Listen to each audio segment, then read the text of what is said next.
All right, today we're talking about how to build a business that depends on a large team of independent contractors while you have a large team of kids at home. My guest today is Alexandra Kaplan. She built a business with a lot of contractors and four kids at home. I'll tell you more about her in a second, so stay tuned. Welcome to the Smart Business Revolution podcast, where we feature top entrepreneurs, business leaders, and thought leaders and ask them how they built key relationships to get where they are today. Now, let's get started with the show.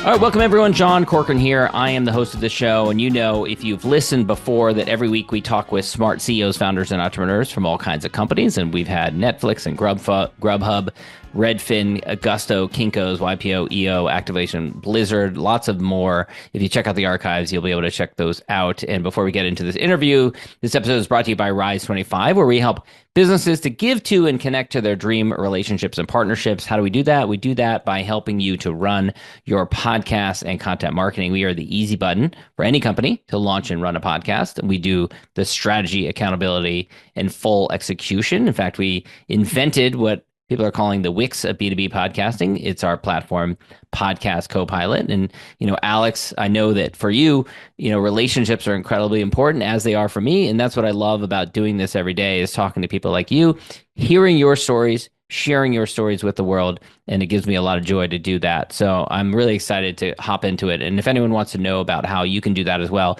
you can go to our website at rise25.com or email us at support@rise25.com. All right, let's talk about our guest. So our guest is Alexandra Gabriele Kaplan. She's the founder and CEO of Kaplan Interpreting Services. She's a certified medical interpreter and court interpreter, got extensive experience in the healthcare and legal sectors. She founded Kaplan Interpreting Services in 2017 in California with a mission of offering professional interpreting and translating services at competitive prices. And she got a varied background, actually grew up in Venezuela. So we're going to hear a bit about that, and ended up in St. Louis for her master's degree. And Alexandra, I'm so excited about having you here today. And I want to hear first, I always like to know what people were like as a kid.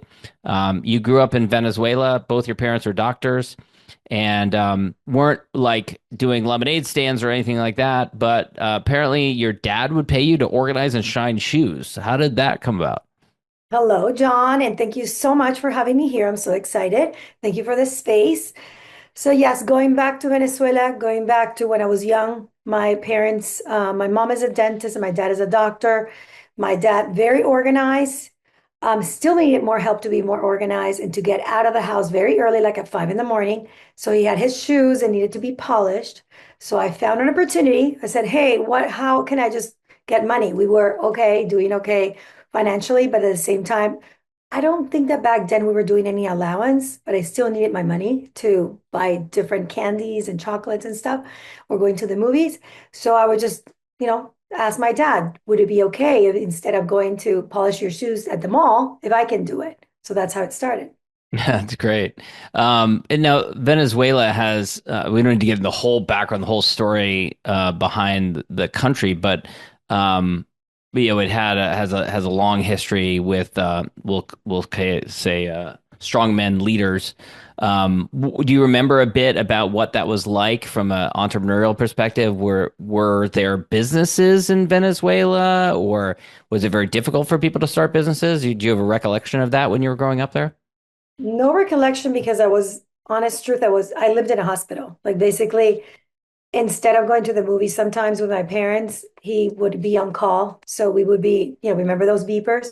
Yeah. So it would beep, hey, go to the hospital. Somebody's giving birth. You need to be there. Or an emergency he was the chief of the NICU. So we ended up, being at the hospital. So I don't remember so much businesses per se. I just grew up with doctors, nurses, dentists. But Venezuela, Jewish, I'm part of the Jewish community. So the Jewish community, they were building big enterprises and corporations, from plastic to, computer science and all of that, like way ahead, because they always had the means to go to the States and just have connections there. So that's how I grew up. So I think of South America and Latin America as having more Catholic and Christian. what was it like being Jewish growing up in Venezuela? Was it a smaller minority? Were they persecuted? They're always, yeah, we're always a minority. And before, when I grew up, there were like about 30,000 Jews there. And yes, it got to a point that it was pretty bad. Before it was beautiful and amazing, and the community was very close, like knit tight. But then once I was starting to think about going to the States because I grew up in the United States, so I always knew that I had that passport and it meant something. It meant like leaving. It was even before Chavez. At that point, kidnaps started happening. Mm, So it's pretty scary. Or people coming to the hospital and sending a whole beat 'em bomb up. and stuff. So yeah, Mm, it was pretty scary. mm. So you had actually been born in the United States during your dad's residency in Texas. So you kind of had this idea that you would move back to the States at some point. As you mentioned, you had a passport, and you also wanted to be a doctor because you'd seen that growing up. But your dad said you were too social to be a doctor. Yes. So basically, I love like pretending to be a doctor. And then I had like all the kids from the neighborhood, and I would be like, I'm going to check you, but nothing like, like what you think. It would be like, okay, the stethoscope. I didn't know. No, no, nothing inappropriate. Okay. Awkward. All Exactly. right.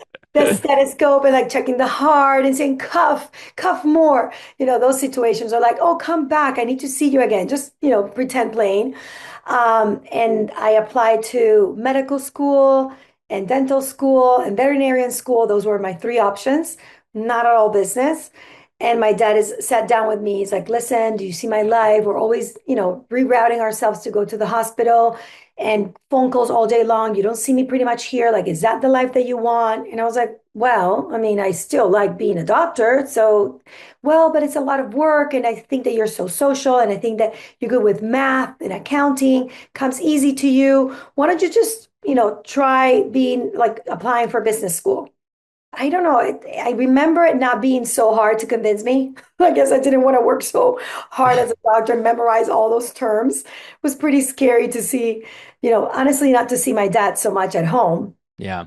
and my mom like answering all the phone calls. I would always answer phone calls because before it wasn't like it used to be, like it's right now.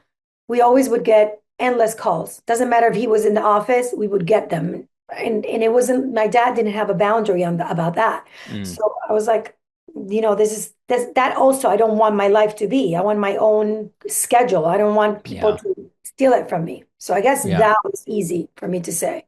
So you make it to St. Louis for your master's degree. And what did you study? Healthcare administration. Okay. And but you were at the same time were interested in business. So you were interested in like being an administrator in a hospital? So there was a conference, international conference in Venezuela, and they came to my house for a dinner. And I met this gentleman who was part of he was, I think he wasn't the CEO, he was a VP. And he invited me. He's like, "Hey, why don't you come? If you think you like hospitals and you also like business, why don't you come and spend the summer with us?" So I decided to go. It was in Texas, nothing to do with Washington University, but he graduated from Washington University. So I spent there a summer and I loved it. Texas Children's Hospital. I loved both, like the blend of healthcare and business. And obviously, I was just shadowing the CEO, the CFO, going to meetings, just taking notes, like an intern. And I just felt that it was so perfect for me. Mm. So you go and you studied that, and you actually at some point started a bedding business with a friend. Tell me about that. Yes. So my friend lived in China. She's originally from Puerto Rico, and her husband speaks perfect Chinese. So she was over there. She said, "Would you like to open a business?" I was like, "Oh, what about what?" She's like, "I don't know, just think of something." But I'm in China. Like basically, I can get anything you want. So I was like, I was always thinking about Pottery Barn. I love their bedding, and I would like to do something Jewish. What does it mean? Oh, the Hebrew letters, and just make it very classy, appealing for, for moms who like style and modern. So we started, that business, kind of like designing it and thinking about it. And because she was in China, the problem was that our times wouldn't coincide. too much. And also she had a driver and she would go back and forth, but it wasn't so easy to get which is interesting, her husband as the interpreter. So that was the problem. She's like, I Yeah. cannot communicate with everyone because my husband is helping me negotiate with this Mm. all Chinese. How can I do it? So that was what the reason why we were like, hey, I think this is going sideways. I think it's Hmm. not what we're thinking that it's going to be so easy. It's going to be, we need somebody, which is funny because at that moment, we weren't thinking about, let's just hire an interpreter. Like, what's the problem Right. at Right. all? We're just, Ironic that later you started interpreting business, but you isn't that, experienced that pain point. isn't that funny? Like, I Yeah. totally remember just wanting for her husband. No, her husband was dealing with diamonds. So he's always busy and always in a business trip. We're like, when are we going to get your husband to do this? So we're like, forget about it. This is not happening. Mm. Yeah. Well, that's a good lesson because then years later, so you'd been comfortable around hospitals. So how did you get into, you had young kids and you just kind of wanted to make money. How'd you get into interpreting? So from Texas Children's Hospital, they brought up to me that the idea of applying to Washington University. A lot of the CEOs and VPs from that hospital had graduated from Washington University. So I applied, got accepted, worked there in different hospitals, finished that. And then I got a job at Mount Sinai Hospital, the one that is on 99th Street and Fifth Avenue. Amazing also with VPs and CEOs. And it was just fascinating to do big projects like cancer department and all of that. Anyways, so it was amazing. I loved it, but I met my husband and he's a lawyer and he's from California. We didn't think about immigration law because if we had thought about it, then it's federal and we could have stayed there. But we were just like, like, wait now, like, what do we do? Like, an attorney makes more than a hospital administrator? Maybe not. Maybe at the beginning not. Maybe I had a very good future and I was promoted. But I said, I cannot be the breadwinner. I'm sorry. I'm like, it could be, but I'm like, I just want to raise my kids. So we came to California and I was just trying jobs. I was like, why don't I just teach Spanish? And then I taught Spanish to high school, a private high school. And it was also phenomenal. And I also tutored. So I opened a tutoring company and it was also going well. But at the same time, what is tutoring? Tutoring is the big tutoring is from 4 to 8. So I Yeah. wouldn't be with my kids. So that was a trade-off that I wasn't Yeah. willing to commit to. Yeah. Yeah. You realize these things oftentimes after you get into them, don't you?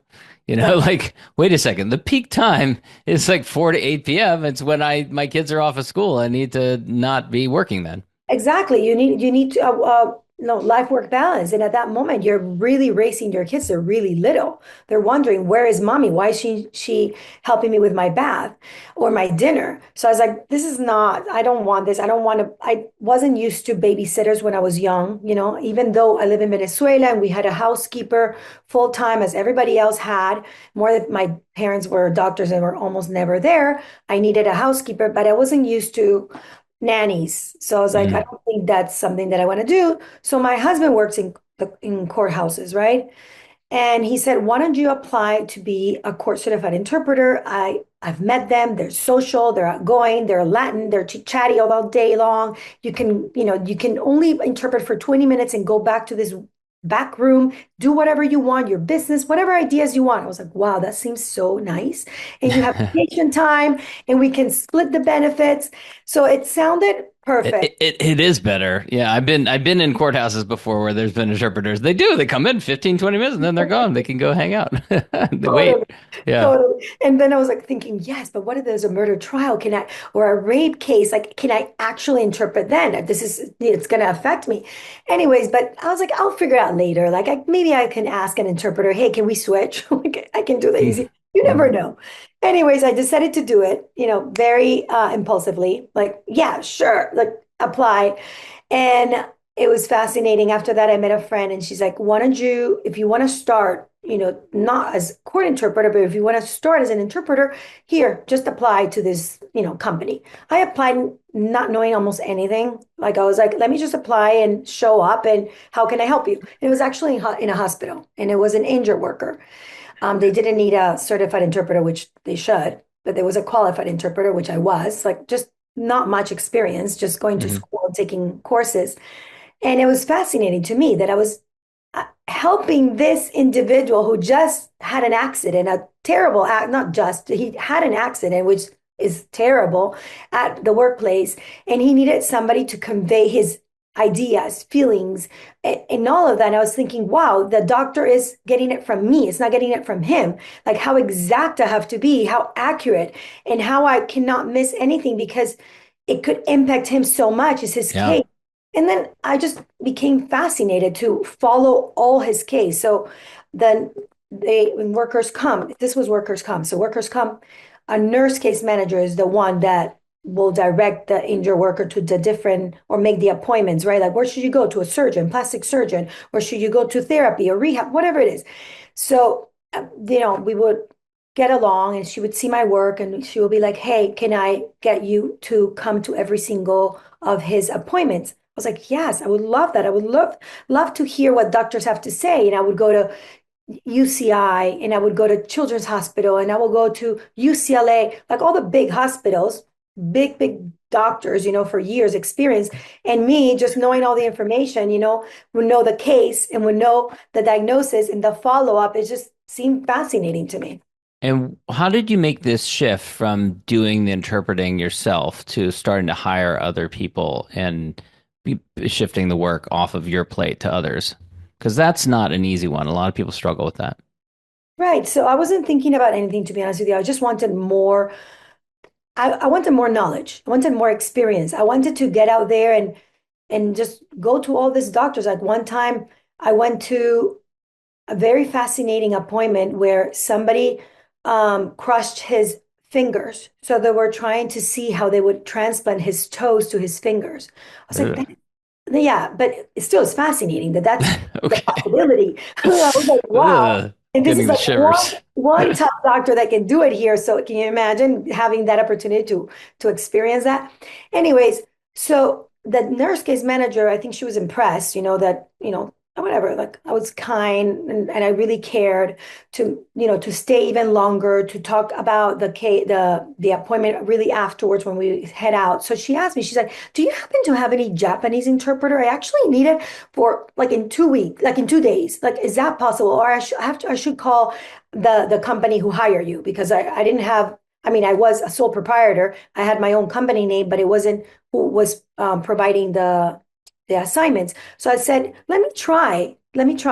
So I just, I said, yes, I can. And I Yeah. just decided to text everyone and find. So I found her one and she was very impressed. She's like, you got a very good Japanese interpreter. I was like, okay, I guess I can do this.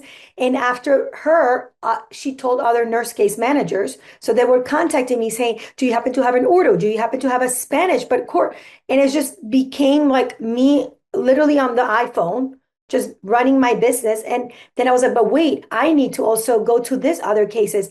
So I would tell the nurse case manager, hey, I can do some, but not all. Oh, it's okay. Just send somebody, Alex. So that's how it started.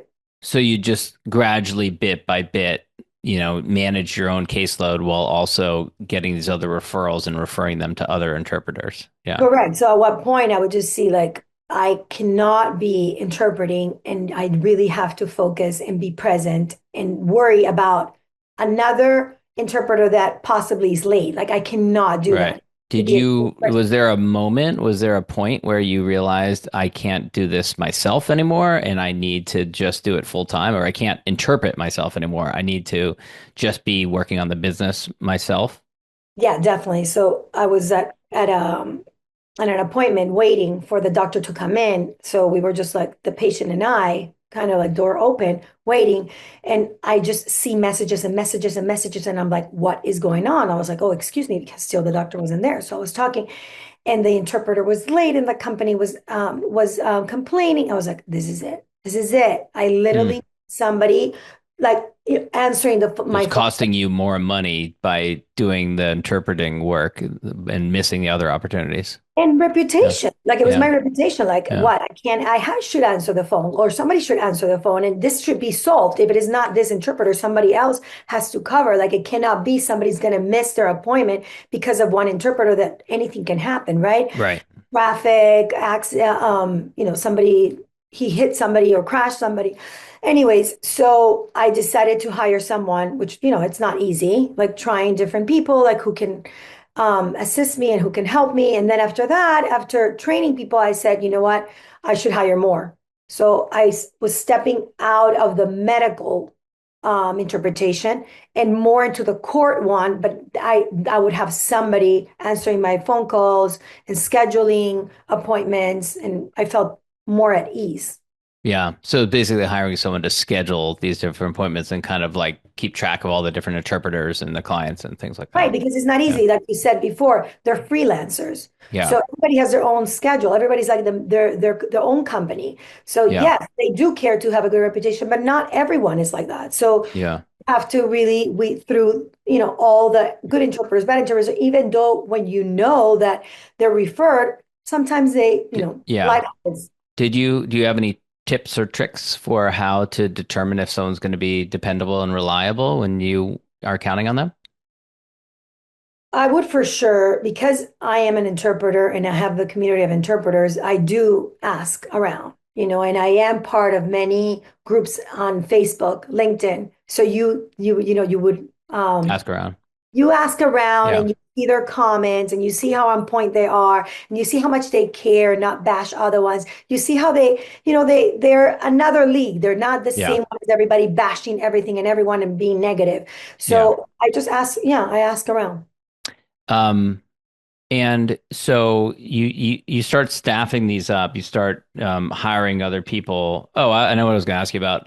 How you mentioned a Japanese interpreter. I assume you don't speak Japanese.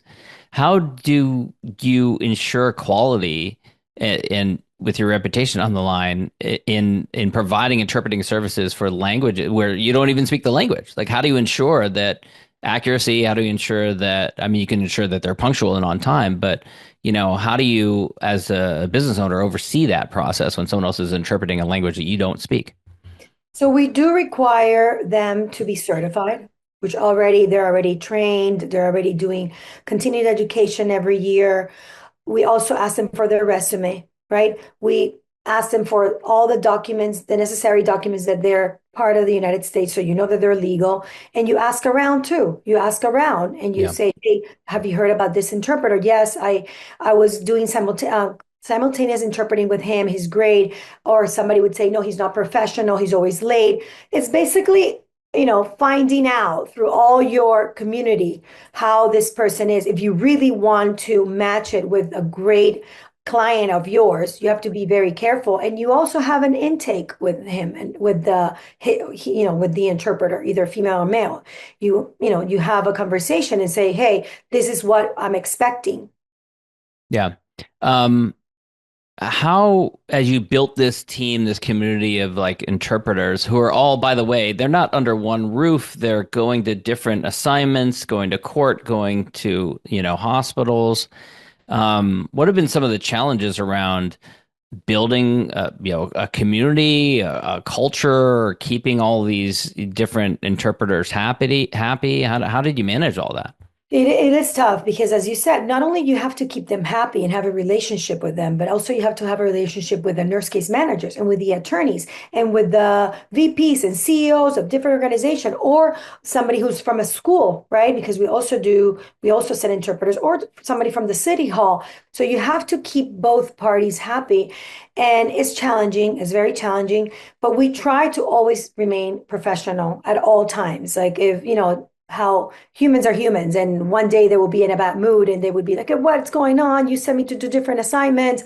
Well, yes, you should look at your schedule. I mean, you saw one is at 2, one is at 6. Hey, it's also for you to do, ways and see how long it's going to take from one to one. Yeah, like sometimes it's interesting because they're humans, but they like you said, they're freelancers, they're companies, they should notice, right? Well, but one was 3 hours. So at times there's challenging events that occur that, hey, you said that it was 2 hours and it's going past 2 hours. Simply a phone call will help. You tell Yeah. us, we talk to our client and we say, "Hey, you only reserved 2 hours, which is a problem. He has to head to another one." So we try to always be very extremely professional, understanding of both. Never get upset. That I tell that to my staff. We're always gonna, be in good terms with everyone, no matter what. Almost no matter Hmm. what. Sometimes it's hard. You do delineate. At times you have boundaries. Obviously, like if an interpreter says, on the contract it says, 20 miles. I would pay 20 miles only. And the interpreter's like, well, but I was at my grandma's house in Riverside and it actually was 50 miles. So you should pay me 50. Okay. The contract says 20. So, at that moment, you have to go and direct them to what were the terms, and conditions that you had at the beginning. So once that there's that understanding and they know that they're going to get paid on time, which we always do, that they know that we're serious about their job and we value them. I think that's just the word value. When we value somebody else's time and expertise, I think they start, looking up to you and knowing that you're reputable. Yeah. Take me back to March of 2020. COVID hits, and you at this point are doing work in courthouses, which many courthouses shut down or went to Zoom. And then hospitals, of course, went crazy in a different direction. What was that like for you? What was going through your mind in the early weeks of that experience? Yeah, that was a very tough time because a lot of interpreters would say, I'm not going. And you start getting messages, I'm staying at home. I am very scared. But I would get still messages from companies saying, we need an interpreter for the ER. We need an interpreter for the ICU. We need somebody who's an injured workers every 5 weeks. They have to go back to their follow-up doctor or the primary doctor. So yeah, nobody told them, hey, it's COVID. You don't have to. Nobody said that. So they still have to go. And a lot of doctors still were working through this. Courthouses, yeah, there was one time, and you remember that a period of time that nothing was happening, but then everything was remote.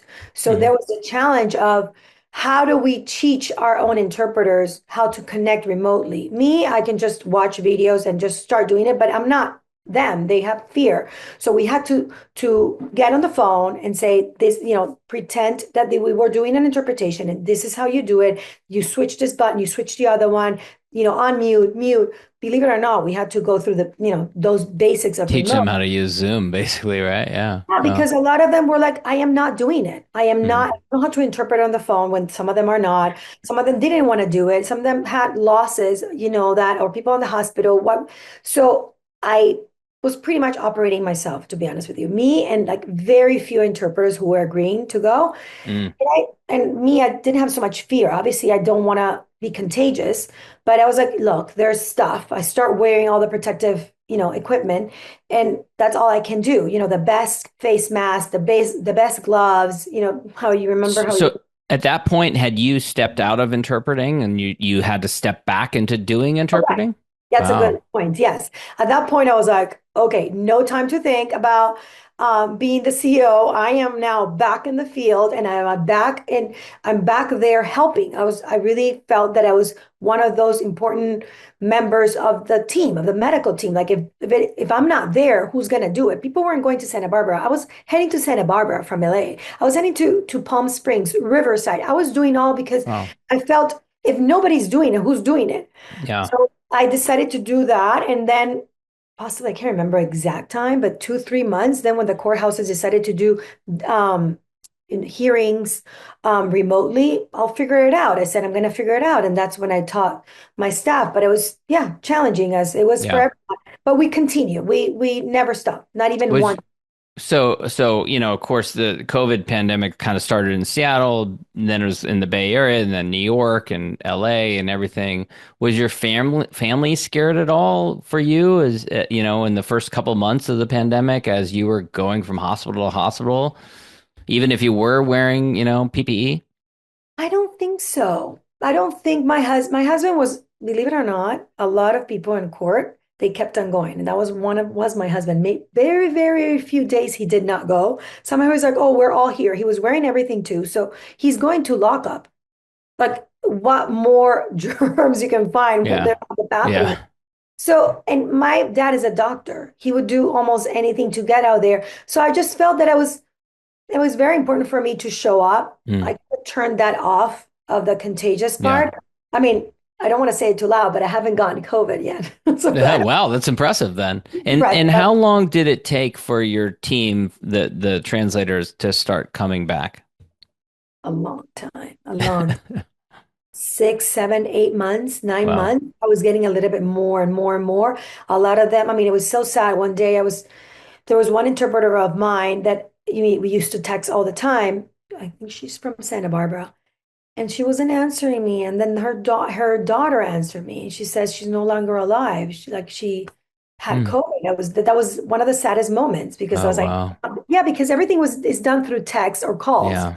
Yeah. more text than anything. So to receive that was very hard for me. Mm. But yeah, interpreters starting, slowly to do it. And then no way there's something in workers' comp called settlement documents that after like the period of time, they're offer a settlement, right? It could be two different types of settlement, but we have to go in person with them and review the documents, like sight translate, right? Do you read Hmm. it? And they kept on coming and nobody wanted to go.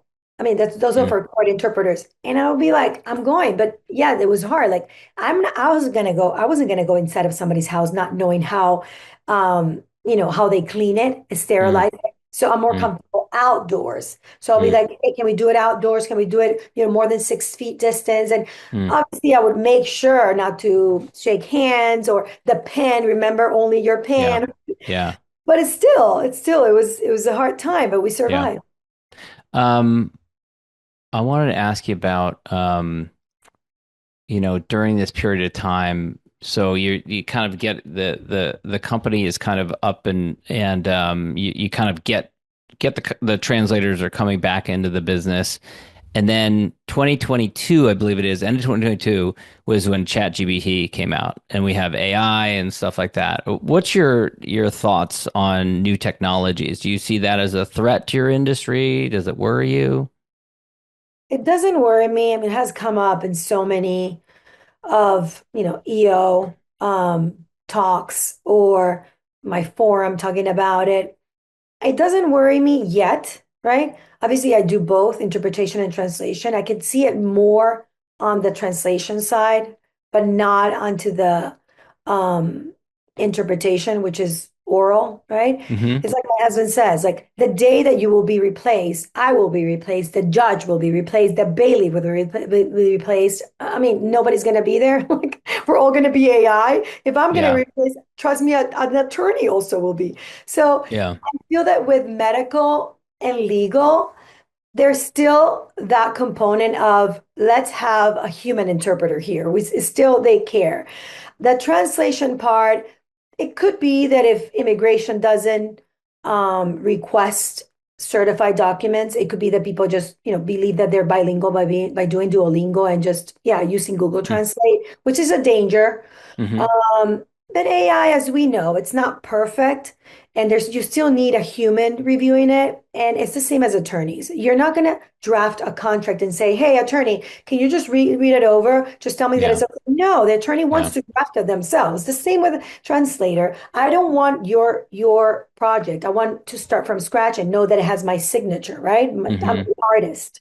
So if it is in 10 years, if it in 15 years, we'll see. But as of now, we still need that human translator or human component, that we need to be there for the nuances, for the idiomatic expressions, for the some people slur words, some people talk really fast. So, there's still that glitch. Yeah, yeah, yeah. Well, this has been great, Alexandra. I want to wrap up with the last question that I was asked, which is my gratitude question. I'm a big fan of practicing gratitude and also giving my guests a little bit of a space here at the end here to acknowledge any peers, contemporaries, mentors who've helped you in your journey. Who would you want to acknowledge? So I have the members of my forum from the entrepreneurs organization, which is called EO. That's how we know each other. They've been really solid and supportive. Been there for 3 years and critical 3 years. When you scale, it takes on a different level of effort, right? So they're there. Also, I've gotten mentors through EO. So that's Josh, right now, Josh Levine. And I also have Frank Nesinov, who's another one of my mentors.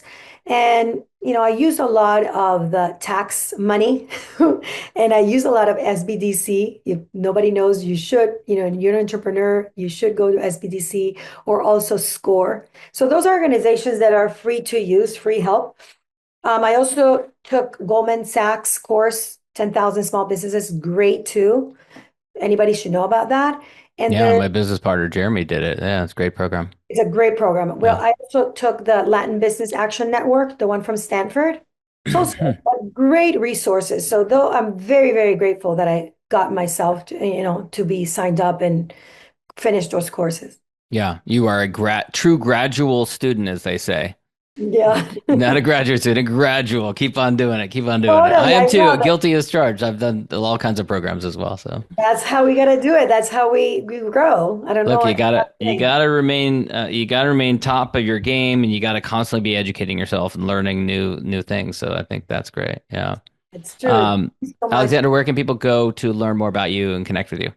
Yes, so they can go to our website, www.kaplan with a K, kaplaninterpreting.com, and we are on Instagram, TikTok, LinkedIn, and that's it. That's how. Awesome. Thanks so much. Thank you, John. Thanks for listening to the Smart Business Revolution podcast. We'll see you again next time, and be sure to click subscribe to get future episodes.